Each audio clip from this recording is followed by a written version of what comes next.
Good morning students. This is Shweta again, and in this video we will talk about the kinds of clauses. This video is the continuation of the previous video where we had talked about what an adverb clause is.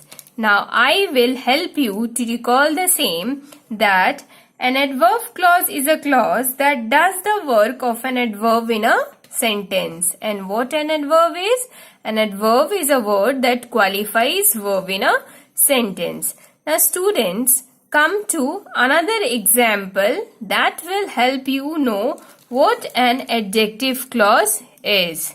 And what is the definition of an adjective? An adjective is a word that qualifies noun or pronoun in a sentence. So we have gone through parts of speech earlier also. So coming straight to the second example, that is, Tommy carried a bag that was too heavy for him. Students, again we are having one sentence, and you can see that we can divide this single sentence into two different groups. And how we are going to do that? How you are going to have those two different groups? Here I'll help you out. The first group will be Tommy carried a bag, and the second group will be that was too heavy for him. Now in both the groups you are having subject as well as predicate, and both the groups are having meaning in itself.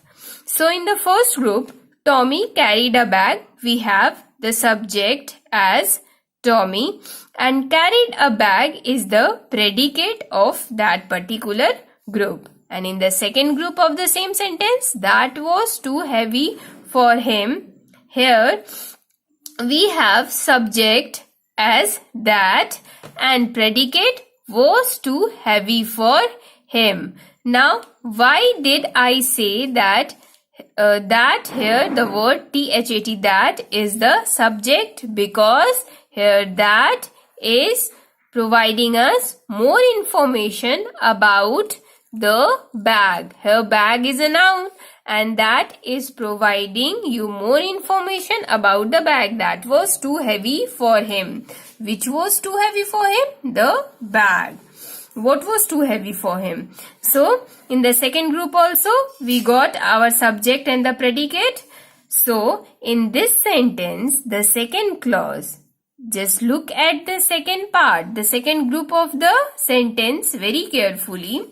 In the second part, we have the second clause, and this second clause qualifies or describes the noun bag in the first clause. So we had one example, that is Tommy carried a bag that was too heavy for him. Firstly, we divided the sentence into two different groups. The first group was Tommy carried a bag, and the second group was that was too heavy for him. And in both the groups we had our subject as well as our predicate.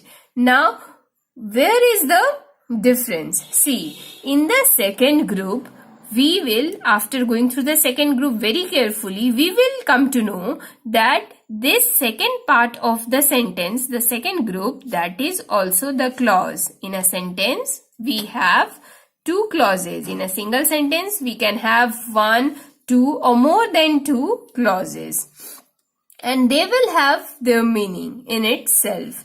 So the second group, that is also a clause, is providing, specifically that is providing more information about the bag. Why Tommy is having difficulty carrying the bag? Because it was too heavy for him.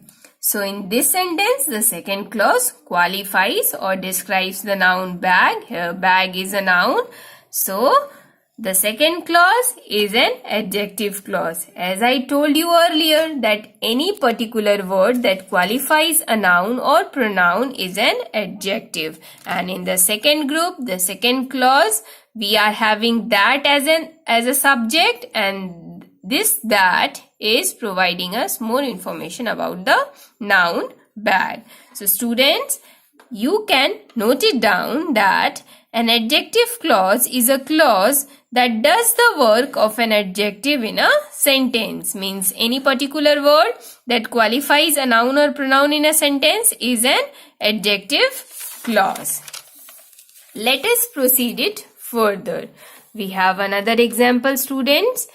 Katie thinks that she is very pretty. Now, we have already understood what an adverb clause is, what an adjective clause is. So, we will head towards noun clause with the help of an example. That is, Katie thinks that she is very pretty. Now, again students, we are from the earlier video only we are trying to divide the sentence into two different groups, because in both the groups we can identify the subject as well as the predicate.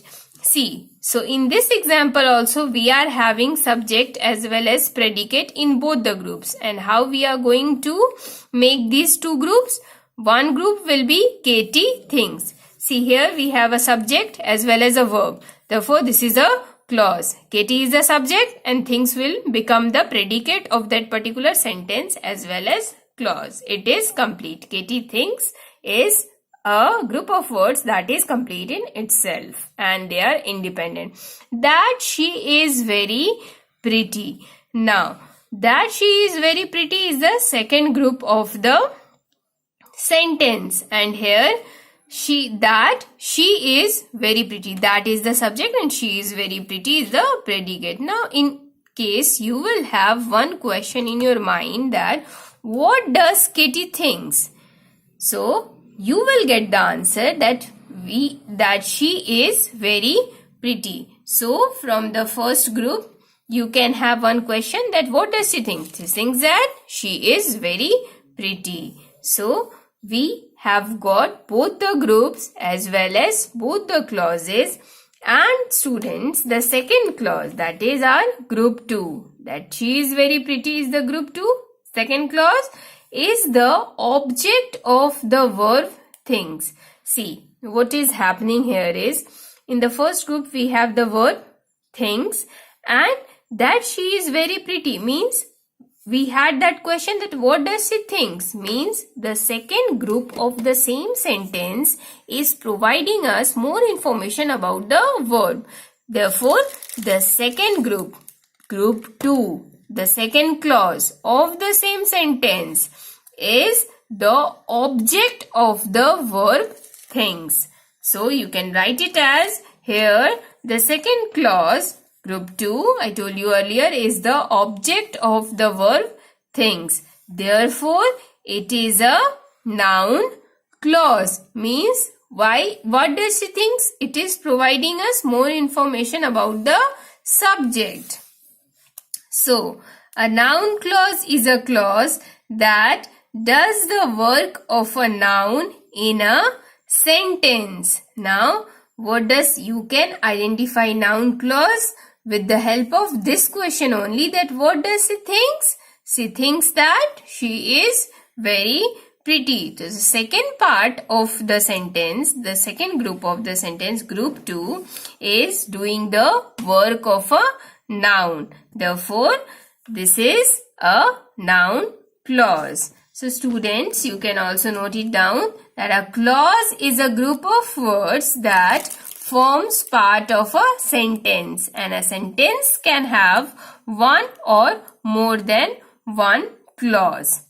Now, we have read phrases also. So, here after knowing a clause, we can differentiate a phrase and a clause. You can say, students, you can say that a phrase and a clause can form part of a sentence. In a sentence, you will find a phrase as well as a clause. Now, you must be wondering that how come we are going to identify, or how come we will be able to differentiate a phrase and a clause in a single sentence, as both of them, as it is written over here, that both of them can form part of a sentence. So here is the answer of your question. See, a clause sometimes makes sense by itself. However, see, you cannot say that every time the clause is independent. See, in the earlier example only, Katie thinks these two words only are complete in themselves. It is called a sentence, and that she is very pretty is not independent, though it is a clause, as it is having a subject as well as a predicate. So a clause sometimes makes sense by itself. Basically, a clause remains independent. It has subject and predicate. However, a phrase does not make complete sense by itself because it has no subject and predicate and always depends on other words to form a sentence. See, we will know this with the help of other examples. Suppose we have one example as I like the cake with cherries. And we have one more example, that is I like the cake which has cherries on it. See students, here is the difference. Both the sentences are having a complete sense. I like the cake with cherries. But see, here we have with cherries. In case we will remove this with cherries from this sentence, the sentence will remain, the sentence will have a complete sense then also, because it is having a subject as well as a predicate and having a verb. I like the cake. It is complete in itself. Now we have with cherries.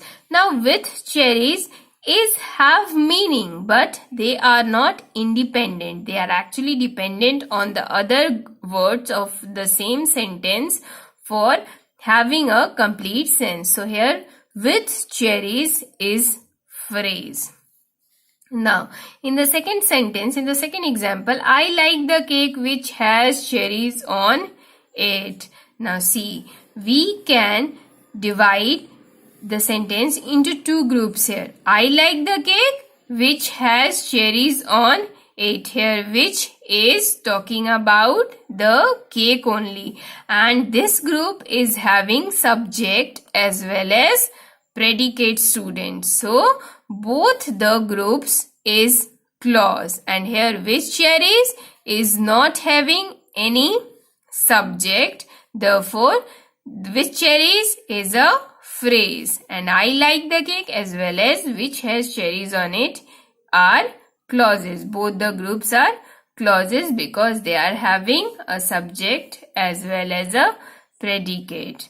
So students, you must have understood what clauses are and how you will be able to identify noun clause, adjective clause as well as adverb clause in a particular sentence. And lastly, you will be able to differentiate phrases and clauses in a sentence. Thank you.